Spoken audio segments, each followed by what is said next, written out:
I'm Derek. I'm 52. And I paid for a wedding I wasn't invited to. I know how that sounds. Melodramatic, bitter, like one of those old men who turns a family disagreement into a lifelong grudge.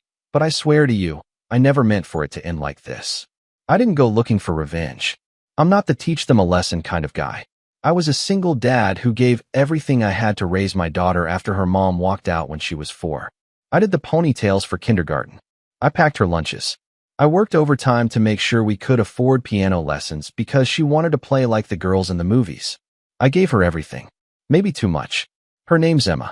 She just turned 27. She's always been bright, sharp as a tack, that one. Headstrong. Beautiful like her mom, but with a steelier edge. When she was little, people used to say she was an old soul. But as she got older, that old soul turned into something colder. Maybe it was the teenage years. Maybe it was the money. Or maybe I just refused to see what was right in front of me until it was too late. I run a custom cabinetry business. Modest, but successful. I started it when Emma was in middle school, and over time, I grew it into something stable. I'm not rich, but I'm comfortable. Comfortable enough to help with college, pay for her first car, and offer to cover her wedding when she got engaged last year. That was my promise to her. You worry about the dress and the flowers. I'll handle the rest. And I meant it. Every father dreams of walking his daughter down the aisle. That's the day you wait for. The one where everything you've done, all the sacrifices, all the sleepless nights, feels worth it. It's the payoff. So when she called me up one night last winter, voice shaking with excitement, and said, "Dad, we picked a date," I felt that surge of pride and purpose. June 10th. A Saturday. Perfect timing.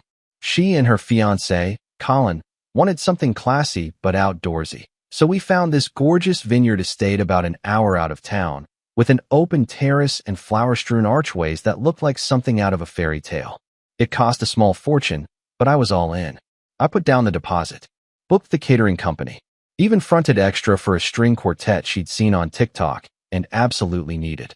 Every time she came to me with a new request, I nodded and pulled out the card. Because that's what dads do, right? I don't have anyone else. I never remarried. My own parents passed a few years ago. Emma is my whole world. And that's the part that makes this all so hard to swallow, because I didn't see the shift. Not right away. It started small. Little things. I'd ask about the guest list, and she'd brush me off with, "Oh, Colin's handling that." I offered to help with decorations, and she said, "Actually, my future mother-in-law has it covered." One day I showed up to the venue to check on something with the coordinator, and Emma wasn't there. She'd rescheduled the meeting without telling me. Sorry, Dad, must have slipped my mind. I kept chalking it up to wedding stress. Brides get flustered. People get overwhelmed. No big deal. But then came the florist consultation. Emma had begged me to attend because she said she wanted my opinion. I showed up early, latte in hand, and waited over an hour. No show. When I finally texted her, she replied, "Oh shoot. Thought I told you we moved it to Friday." That was the third time something like that had happened. Each time, I gave her the benefit of the doubt. Each time, she gave me less of herself in return. Still, I didn't complain. I kept paying the invoices. I figured maybe she was just trying to assert her independence. Maybe she didn't want me hovering. Maybe she was trying to prove she wasn't Daddy's little girl anymore. I told myself all of that. I swallowed every snub with a smile. Until the tux fitting. I'd been asking about it for weeks. Her fiancé, Colin, was already fitted. The groomsmen were scheduled. But every time I brought it up, "Hey, when should I go in for mine?" She dodged the question. "Oh, let me check with Colin. I think we're doing things a bit differently." Eventually, she told me they were going for a more casual look. No suits for the dads, just button-downs. I didn't love the idea, but I played along. It wasn't until I bumped into Colin's dad at the hardware store that I found out he'd been fitted weeks ago for a full custom tuxedo. That one stung. I went home that night and just sat on the couch, staring at the wedding binder I'd been keeping for months. Tabs for vendors, seating chart, budget, color-coded post-its, notes on timelines. I'd been so involved in the beginning, so present, and slowly, I was being erased. Still, I didn't want to believe anything bad. Not about Emma. But then something happened, something small, almost insignificant, but it stuck with me. We were having lunch at this little cafe she loves, going over the wine list. She was distracted, tapping her phone, half listening. I asked her if I should prepare a toast for the reception. She looked up and said, "Oh, we're actually not doing speeches." That hit me like a punch in the gut. "No speeches?" I asked, trying to keep my voice level. She shrugged. "It just slows everything down. And we wanted to feel more like a party, not a ceremony." I nodded, said I understood. But inside, something twisted. No speeches. No toast. No tuxedo. No meetings. No fittings. No involvement. I was paying for a wedding I was no longer welcome at, and I didn't know it yet. That was the beginning of the unraveling. I could feel something shifting, like the floorboards creaking beneath your feet before the drop. And yet, I still didn't know how deep the betrayal went.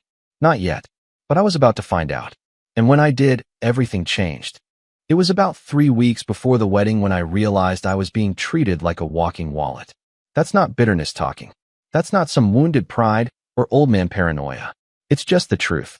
You don't always notice it when it's happening gradually, one forgotten text at a time, one dodged question here, a brushed-off comment there. But the signs had been stacking up for months, and I just hadn't put them together. Or maybe I didn't want to. Because the alternative meant accepting something I wasn't ready to face. That my daughter, the little girl who used to fall asleep on my chest while I hummed old Springsteen songs, didn't see me as part of her life anymore. Just part of the budget. The final straw didn't start with anything dramatic. It started with an Instagram post. It was a Thursday evening. I'd just gotten home from a job site, still covered in sawdust and paint flecks. My knees ached. I cracked open a beer and opened my phone, mostly out of habit. I wasn't trying to snoop or check up on Emma. I just wanted to see the newest pictures she'd promised me of the centerpieces. I figured she'd posted something from the florist's mock-up. Instead, I saw a photo from a bridal shower I didn't know had happened. The caption read, "So blessed to be surrounded by the most amazing women in my life. Thank you all for making this day so special. Couldn't have done it without you." There were at least a dozen people in the photo, all dressed in coordinated blush tones, standing under a balloon arch in a decorated garden. Her future mother-in-law was front and center. Her bridesmaids, cousins, friends, even my ex-wife, who hadn't spoken to Emma in years until she heard there was a wedding to be seen at. I wasn't there. I hadn't even known it was happening. And I know what you're thinking. Maybe it was a no guys allowed thing, right? Except Colin's dad was in the background of one shot, helping carry in a stack of gifts. Her uncle was playing cornhole with one of the groomsmen in another. And the kicker? The venue? It was the same vineyard I'd booked for the wedding. They'd held the bridal shower on site. Without telling me, I sat there for a long time, just staring at my screen. I didn't even blink when my beer tipped over and started soaking into the carpet. I wasn't just excluded. I was deliberately excluded. That night, I didn't sleep. I kept scrolling, kept seeing the comments. People gushing about how gorgeous the shower looked, how amazing her in-laws were, how hands-on her future family had been. And then one comment hit like a knife to the chest. "So sweet of Colin's parents to make this happen." Wait, what? I'd been paying every invoice that came in. I'd written the checks, signed the contracts. But her future in-laws were taking credit now? At 2 a.m., I finally worked up the nerve to call Emma. I didn't expect her to answer, but she did, sounding half asleep and annoyed. "Dad? Everything okay?" I tried to keep my voice calm, but I couldn't hide the edge. "When was the bridal shower?" She paused. "Last Saturday." "What? You didn't think I'd want to be there?" Another pause. "It was just for close friends and family." I blinked. "I am family." She sighed, and I could picture her rubbing her temples, like I was the one being difficult. "Dad, I didn't think you'd want to come. It was kind of last minute." Last minute? There were hand-painted signs and custom cupcakes with her initials on them. That wasn't last minute. That was planned. "You used my venue," I said. "Did you at least check with the coordinator? What if it messed with the wedding setup?" "It didn't," she snapped. "Everything was fine." There was a long silence. I don't know what I expected her to say. An apology? A laugh? Some kind of explanation? But all she said was, "Are we done here? I'm really tired." And just like that, she hung up. That was the first time I felt truly replaced. Not just forgotten. Replaced. I started noticing other things after that. The catering invoice had a secondary contact listed now, her mother-in-law. The photographer emailed me asking if I was still the point person or if he should follow up with Colin's family. The string quartet, yes, the one I paid extra for, texted to confirm the new rehearsal date. New rehearsal date? I called Emma again. straight to voicemail. So I called the coordinator. And that's when the floor dropped out. "Hi, Derek," she said, a little too chipper. "Everything's coming together beautifully. The new date is perfect. So glad they moved it up. It's going to be stunning with the early summer blooms." "Moved it up?" I said slowly. "What are you talking about?" A pause. "Oh, I thought you knew. Colin and Emma rescheduled to May 27th. Didn't they tell you?" May 27th. 2 weeks earlier. I didn't say anything. I couldn't. "Is everything okay?" she asked. I mumbled something about needing to double-check my calendar and hung up. That's when I lost it. I stood in my kitchen, staring at the wall, feeling like someone had taken a bat to the side of my head. It was so deliberate, so calculated. She hadn't just excluded me from a bridal shower or pushed me to the sidelines. She had rescheduled her entire wedding behind my back. On my dime. Why? Why would she do that? I must have looked like a ghost because even my dog, Baxter, stayed away from me that night. I just sat there, turning it over and over in my head. What had I done to deserve this? Had I been too strict when she was younger? Too soft? Too present? Not present enough? I went back through every text, every email. I checked my calendar.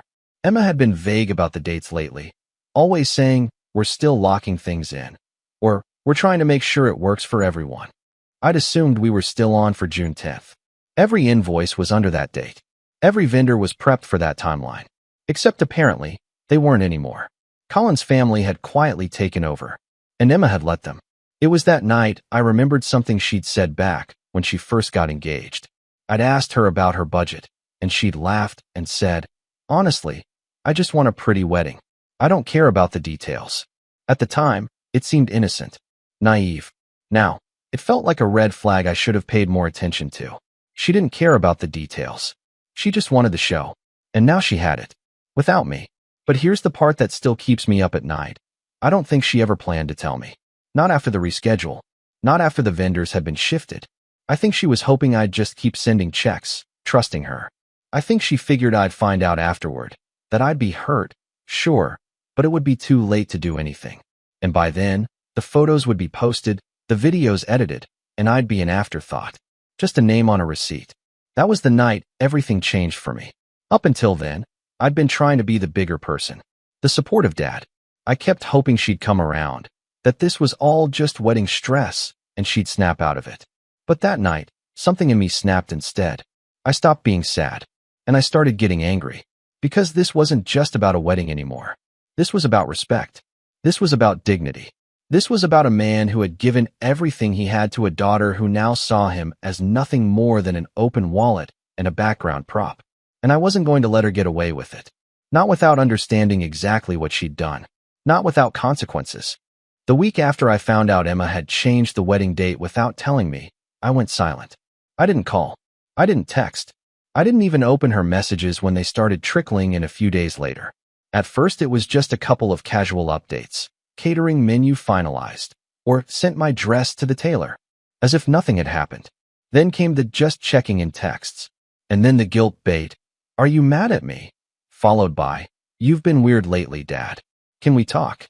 Each one made my jaw clench, but I didn't answer.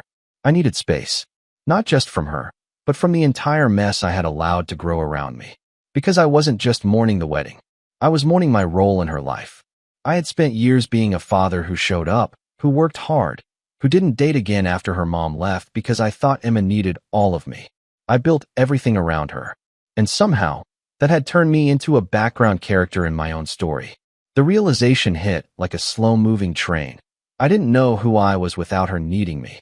For the first few days, I barely left the house.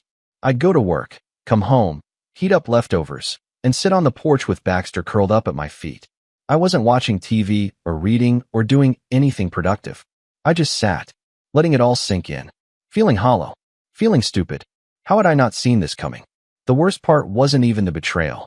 It was the feeling that I had raised someone who could do this to me. There was one night, maybe 4 or 5 days into the silence, where I cracked. I had just opened the envelope from the florist, confirming a final invoice for an arrangement I hadn't even agreed to. The flowers were no longer white roses and eucalyptus like Emma had originally planned. They'd been changed to blush peonies and wild orchids. Different look, different date, different everything.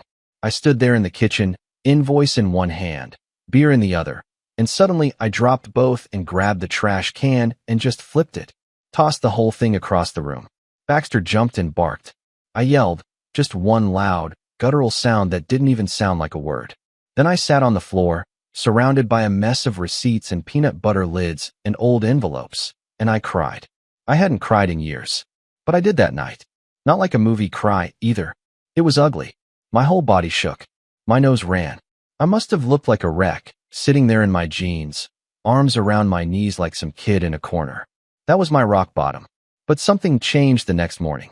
I woke up, eyes crusty, head pounding, and walked into the kitchen to clean up the mess. As I picked up a crumpled flyer from the florist, I noticed something scribbled on the back in my handwriting. A to-do list from months ago, back when I was still excited about the wedding. Back when Emma was still including me. And at the bottom of the list, in big, hopeful letters, I had written, "Speech. Tell her how proud I am." I stared at that line for a long time. Because no matter how angry I was, it was still true. I was proud of her. I always had been. But pride wasn't the same thing as blind loyalty. Pride didn't mean I had to keep letting her walk over me. That's when I decided I was done begging for space in her life. I wasn't going to chase her. I wasn't going to keep trying to wedge myself into a celebration I clearly wasn't wanted at. But I was going to take my life back. I started with the wedding binder. I pulled it out of the kitchen drawer and dumped the whole thing on the table. Pages and receipts fluttered out, seating charts, meal preferences, vendor contracts, quotes. I spent the whole morning going through each one and making a list. Not of what I owed, but of what I controlled. Because here's the thing about being the one who pays for everything. Your name ends up on all the contracts. The venue, the catering company, the DJ, the florist, the valet, even the backup generator for the outdoor terrace in case of bad weather. All of it, under my name. And that meant I had more power than I realized. But I wasn't ready to use it. Not yet. Instead, I turned inward. For the first time in years, I started thinking about me. I took a few days off work. Not because I couldn't go in, but because I needed a break from pretending I was fine. I called in a favor from a buddy who owed me some time off the books, and I packed up Baxter and headed for the coast. Just me, the dog, and a rented cabin near the water. I brought no wedding stuff. No phone calls. No email. Just long walks. Fresh air. Mornings where I made real breakfast and watched the tide roll in. Nights where I actually slept. And slowly, I started to feel human again. It's amazing how much space you gain when you stop trying to win someone's approval. I started journaling again, something I hadn't done since Emma was in high school. Nothing dramatic, just thoughts, frustrations, gratitudes, things I hadn't made time for in years. I even met a couple staying in the cabin next door, Dave and Marlene, retired teachers who spent half the year traveling in an old RV. We ended up having drinks a few nights in a row, and one evening Marlene said something that stuck with me. You can't control how your kids turn out. You just have to control how you show up. That hit me hard, because I had been showing up, over and over, and it hadn't mattered. But maybe it wasn't about them anymore. Maybe it was about reclaiming what I'd given away. When I came back home a few days later, I was still angry, still hurt, but I was clearer. I had stopped spiraling, and I had started planning. The first thing I did was reread every vendor contract. I wanted to know exactly what my rights were. Turns out, I had more leverage than I thought.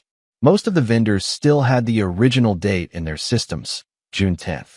None of them had formal amendments on file for the new date. Some had been told there might be a change, but no one had signed anything official. Not the venue, not the DJ, not the catering crew. And since I was the one who signed the contracts, the one who made the payments, guess who had final say? I didn't make a move yet, but I started drafting emails. Polite, professional emails asking for confirmation, noting discrepancies, asking about cancellation windows, refund options, and rescheduling clauses. And then, right in the middle of this new wave of productivity, I got a text from Emma. Hey, sorry for being so distant lately. Been swamped with wedding stuff. Hope you're doing okay. Just wanted to check in and see if you're still okay covering the bar tab for the rehearsal dinner. I didn't reply. She sent another message 2 hours later. Also, did the string quartet send you their final invoice? They said they need payment by next Friday. Still nothing from me. She tried again the next day. Are you mad at me? And finally, I know we moved the date. I didn't tell you because I thought you'd make it a big deal. I just didn't want drama. I still want you there. Please don't ruin this. That word, ruin. As if I was the problem. As if I was the one being unreasonable. I sat with that message for a long time. Then I set my phone down, walked into the garage, and started a new project. I hadn't touched my personal tools in months. Everything had been for work. But now, I pulled out a raw slab of walnut I'd been saving for years. This beautiful, twisted piece with so much grain and personality. I ran my hands over it and pictured the coffee table I'd always wanted to build but never had the time for. Over the next few nights, I carved. I sanded. I forgot about Emma. Forgot about the wedding. Forgot about being hurt. All I heard was the hum of the sander and the rhythm of the grain. It felt good. Simple. Grounding. And slowly, the numbness began to lift. By the end of the week, I had a gorgeous, one-of-a-kind table sitting in my living room, and a growing sense of clarity. Emma might not value me as a father anymore, but I valued myself, and I wasn't going to let her, or anyone, treat me like I didn't matter. I had given her every opportunity to come clean, to show some decency. She hadn't. And now, the wedding was just 2 weeks away. 2 weeks until she arrived at a vineyard she assumed was still booked. 2 weeks until guests showed up expecting a party. 2 weeks until the entire illusion she'd built without me came crashing down. And me? I had a front row seat to all of it. 2 weeks. That's how long I had between the moment I stepped back into my house and the day Emma thought she'd be walking down the aisle. 2 weeks until she showed up to a venue I technically still controlled. 2 weeks until Colin's family, people who barely acknowledged me during this entire process, would be parading around, taking credit for a wedding they didn't pay for. 2 weeks until my daughter looked around and realized she had removed the one person who had made all of this even possible. I could have canceled everything right then. I had the power. One phone call, one email. I could have flipped the switch and let her deal with the chaos. But that would have been too easy, too quick. I wanted her to understand. Not just feel embarrassed, but really understand what she'd done. I wanted her to feel the weight of it all. And for that, I needed a little time. First thing I did was revisit every contract I'd signed. One by one. The venue? Fully refundable, minus the deposit. That was fine. I could eat the deposit. The important thing was that they still had the original date on file, June 10th. No one had officially amended the contract for May 27th, which meant I could cancel, and no one else had standing to stop me. The florist? Same thing. They'd only received a soft confirmation for the new date, never anything in writing. Still under my name. Still my account. Catering? Trickier. They had more advanced prep and shorter notice periods. But I'd paid for the upgraded menu, and as long as I canceled by the Monday before the wedding, I'd get back most of it. The string quartet was the easiest. I'd already emailed them the week prior, asking them to confirm the original June date. They replied saying they'd had some confusion with Emma and had decided to hold both dates open just in case. I thanked them for their patience and said I'd be in touch soon. In other words, everything was still on my terms, and the clock was ticking. At this point, Emma still hadn't directly apologized or explained anything. Just that vague, half-hearted text asking me not to ruin things. She never once said, "I'm sorry I changed the date without telling you." She never said, "Thank you for everything you've done." It was always, "Are you still paying for this? Did you send the deposit? Can you make sure the valet has extra hands?" No remorse. No ownership. Just assumption. So I decided to give her what she wanted for now. I sent a text, short and simple. "Hey, sorry for being distant. I've just been a little overwhelmed. Don't worry, I've got everything handled. Just focus on enjoying your big day."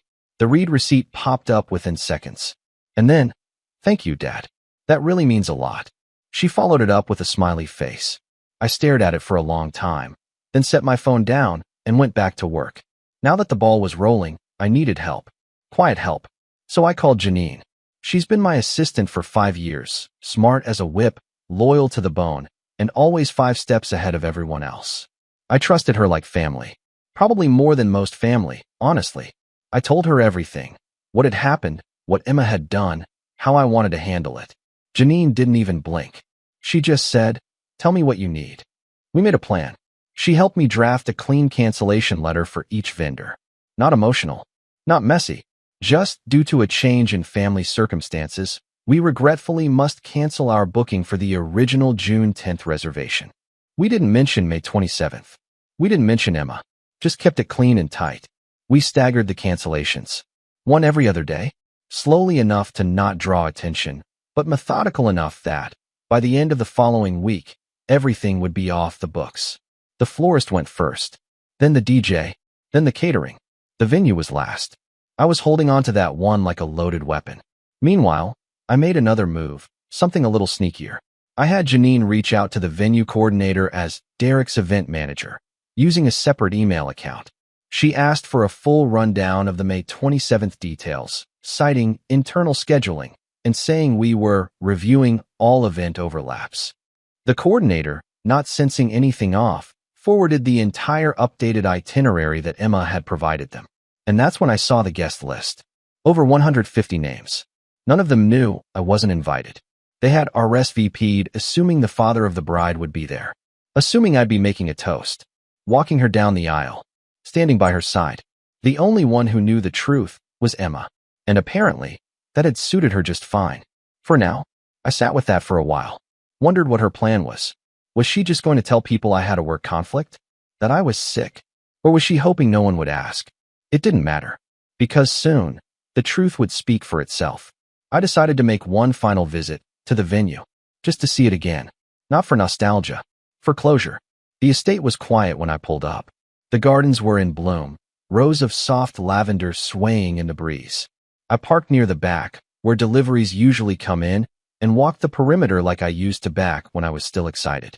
Back when I'd been mapping out where the bar would go, where the dance floor would sit, where I'd give the speech I never got to write. I stopped near the arbor, an elegant wooden arch draped in silk and ivy, now empty and waiting. It was supposed to be the spot where I'd walk her toward the rest of her life. Instead, I was walking away from the ruins of what we used to be. I turned to leave, and that's when I saw her. Emma. She was across the terrace with Colin, facing away from me. They were talking to the coordinator, pointing at things, nodding, laughing. It hit me like a brick. She looked happy. Not nervous. Not guilty. Not conflicted. Just happy. And for the first time in months, I didn't feel like crying. I felt free. I walked away without saying a word. Back at home, I finalized the rest of the emails. Janine double-checked everything, confirmed refund schedules, and made sure all the contact info was scrubbed clean. The only thing left untouched was the venue. And then, right on cue, I got a text from Emma. Just wanted to say thank you again for handling everything. You really came through. Rehearsal's Friday night at 6 if you can make it. Totally understand if not. I didn't reply, because there wouldn't be a rehearsal. There wouldn't be a wedding. Not the one she thought, anyway. What she didn't realize, what none of them realized, was that you can't build something beautiful on a foundation of lies and expect it to stand. And when you treat people like tools, eventually, they stop working for you. She was about to learn that lesson in the harshest way possible. The morning of May 27th dawned crisp and clear. Birdsong filtered through my open window. Baxter, sensing something was different, paced near the front door with a nervous energy he hadn't shown in weeks. I sat at the kitchen table, sipping my coffee, reading the paper, pretending it was just another Saturday. But it wasn't. Not for Emma. Not for Colin. Not for the 150 guests who would soon be on their way to a vineyard that no longer had a wedding scheduled. It was game day, and every move had already been played. I didn't need to lift a finger anymore. Everything was already in place. The venue had been canceled earlier in the week. The catering? Refunded. The florist? Off the books. DJ? Gone. Valet, rentals, waitstaff, chairs, bar service, linens, lighting crew, customized sculptures, all gone. Emma didn't know yet, because she never followed up with me directly about the contracts. She was so busy riding the wave of her perfect day that she'd stopped paying attention to the person who made it all possible. She assumed, like always, that everything was taken care of. That Dad will handle it. She just never stopped to consider what would happen if Dad decided not to. I got the first phone call at 10:17 a.m. It was from the venue coordinator. I let it ring out. At 10:25, a voicemail. Hi Derek, I'm so sorry to bother you, but we have a situation. There's a large group here, Emma's party, and they're saying today's the wedding, but we don't have them on the schedule anymore. I know you canceled earlier this week, and we confirmed it via email. Can you please call me? I smiled and took another sip of coffee. At 10:47 a.m., the first text from Emma. Dad, where are you? They're saying we don't have the venue anymore. Please call me. Right now. Then another, seconds later. What's going on? Why is nothing here? Where are the flowers? The food? The string quartet? Then, did you cancel everything? I didn't answer. Because what do you say to someone who's spent months treating you like you're invisible, only to suddenly remember you exist the moment their fantasy crumbles?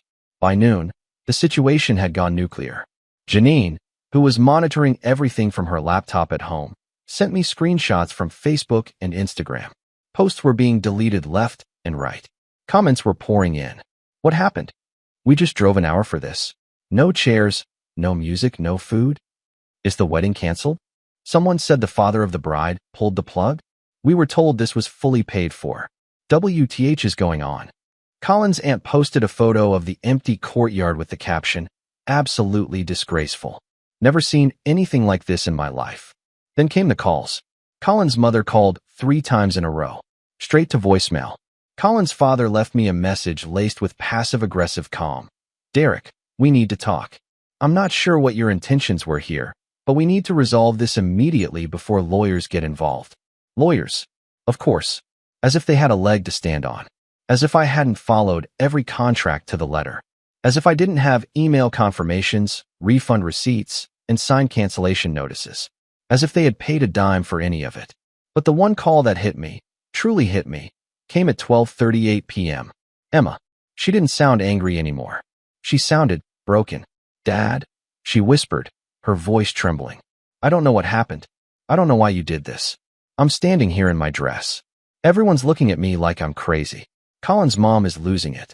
We have no food, no music, nothing. Did I do something so bad that you'd want to humiliate me like this?" I didn't respond. Not because I wanted to twist the knife, but because I knew there was nothing I could say in that moment that she was ready to hear. She needed to sit in it, feel it, understand it. By late afternoon, the guests had all left. Some quietly, awkwardly, others loudly, in outrage. One of Emma's bridesmaids posted a cryptic story about not everyone deserves a happy ending. A cousin posted a selfie in front of the locked catering truck with the caption, "Guess we're doing McDonald's instead." I turned off my phone for the rest of the day. I took Baxter for a long walk, came home, grilled a steak, and watched an old Clint Eastwood movie. I slept better that night than I had in years. The fallout was exactly what you'd expect. Monday morning, Emma showed up at my house. She didn't knock. She banged. I opened the door, calm as could be. She looked ruined. Mascara still smudged under her eyes. Hair pulled back in a messy knot. She wasn't wearing the dress anymore, but she looked like she'd aged 5 years in 2 days. "Why?" she demanded. I stood aside. "You want to come in?" She hesitated, then walked past me into the living room. For a long time, she just stood there, staring at the half-finished walnut coffee table in the center of the room. Then she turned. "You could have just talked to me," she said. "You didn't have to sabotage everything." I nodded slowly. "You're right. I could have. But would you have listened?" Her jaw clenched. "You humiliated me." "No," I said quietly. "You humiliated yourself when you changed the date and didn't tell me. When you excluded me from everything but the bill. When you let your in-laws take credit for my money. That's what humiliated you." I just stopped pretending everything was okay. Tears welled up in her eyes, but she didn't cry. "Not yet. I just wanted the day to be perfect," she said. "And you were being so intense about everything. You were hovering." I gave a bitter chuckle. "I wasn't hovering, Emma. I was involved. There's a difference." Silence. She looked down at her feet. "What do I tell people?" I shrugged. "That's your problem now." She swallowed hard. "Colin's family is furious. They'll get over it," I said. "Or they won't." More silence. And then finally, the question I'd been waiting for. "Do you hate me?" I looked at her for a long moment. "My daughter. My little girl. The one I used to carry on my shoulders through pumpkin patches. The one I stayed up with all night when she had the flu. The one who used to draw crayon hearts and tape them to my workbench. I don't hate you," I said. "But I don't trust you right now. And I don't know if I like the person you've become." That landed. Hard. She didn't argue. Didn't beg. Didn't apologize. She just nodded, eyes glassy, and walked out of my house. That was the last time we spoke for almost 4 months. She and Colin didn't reschedule the wedding. They eloped a few weeks later in a courthouse ceremony with just a few friends. No flowers. No music. No Instagram photos. Just a generic caption and a quiet announcement. I didn't attend. She didn't invite me. Colin's parents haven't spoken to me since. But I sleep just fine. Eventually, Emma reached back out. We started meeting for coffee every few weeks. Slowly, carefully. There are long silences between us now, spaces where laughter used to live. But at least she's trying. She never directly apologized. But one day, she handed me a small box. Inside was a wooden pocket watch I'd once admired at an antique store years ago. Engraved on the back were the words, "You were always there. I just stopped seeing you." And I guess that's the truth. I didn't ruin her wedding. She ruined our relationship. I just stopped paying for the privilege of being ignored. And I'll end with this. Sometimes, the most powerful revenge is simply removing yourself from someone's fantasy and watching the whole thing collapse without you.